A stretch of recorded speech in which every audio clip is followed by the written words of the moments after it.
Tales from the Jails with John G. Sutton.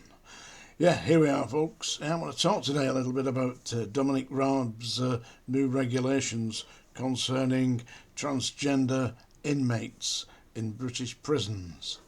As from today, there are new regulations set down by the Ministry of Justice that require all inmates with male genitalia to be held in in male prisons.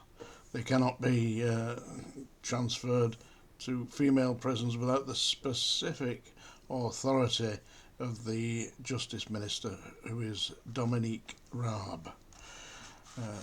They're denying that this is following the problems with Ilsa Bryson, who is who was formerly known as Adam Graham, a convicted rapist, a male rapist of prison females, and he declared himself to be a lady in Scotland and was transferred into a female prison. You can imagine how that terrified the female prisoners, because here we have a rapist, a convicted rapist, by the way, who is deciding that he is now a woman. He'd rape himself. Probably could do, couldn't he? So anyway, if they've got meat and two veg, they ain't going into the female jails, are they? No. I mean, it is rather sexist the way that they operate the jails. If you notice this, they have female prison officers working in men's jails, but generally speaking, as a general rule, the landing officers and the wing officers in female prisons are all female.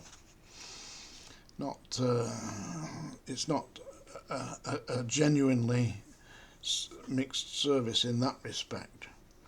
So as from today, no transgender women may be located into female prisons, which has got to be a relief. I mean, if your sister, your auntie, your grandmother or whatever was in prison, you'd like to think that they were reasonably safe behind bars, but not with nutters like the rapist being housed in there.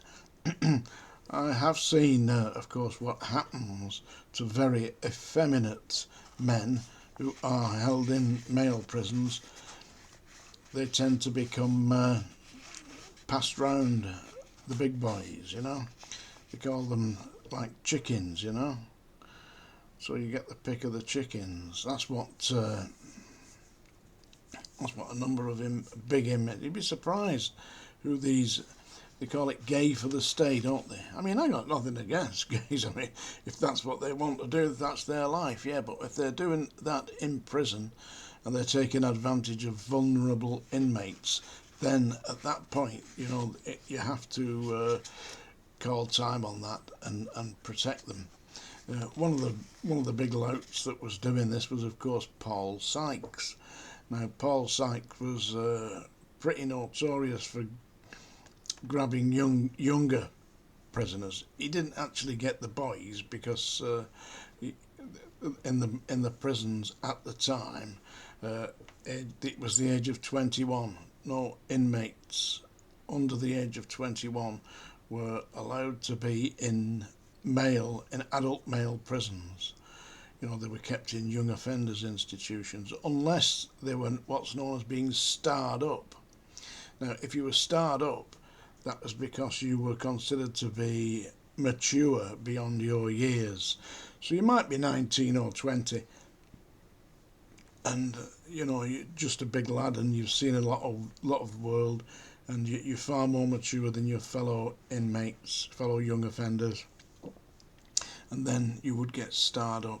One inmate I know who was starred up at the Scrubs was Mark Leach. Yeah, that was he was starred up at the age, I think he was 19. He'd done quite a lot of imprisonment by that time. In fact, Mark Leach had been in, I think it was 50 different prisons or something like that. No wonder he was able to write the prison's handbook. He'd been in most of them. Leading a very successful life now, Mark.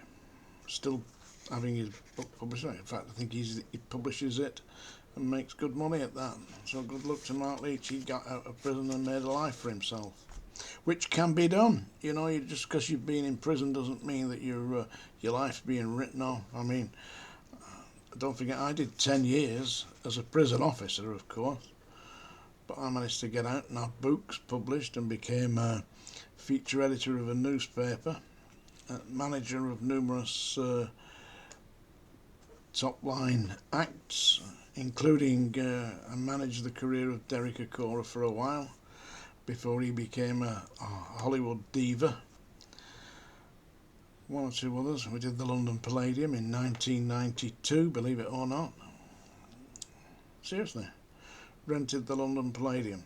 So anyway, what's happening now, is all transgender inmates are being confined to their institution dedicated to the sex at birth.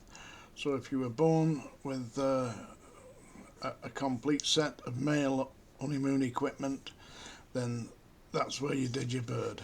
And it's common sense. In actual fact, Dominic Raab mentions common sense, which is unusual for a politician, isn't it? I don't think he's a bully, Dominic Raab. I think he's a bloke.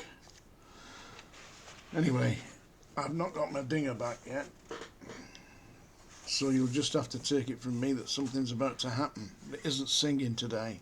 I think you've probably suffered enough with Chattanooga Choo Choo yesterday. Is that right? Yeah. I'm going to read you a poem instead. This is called Adelstrop.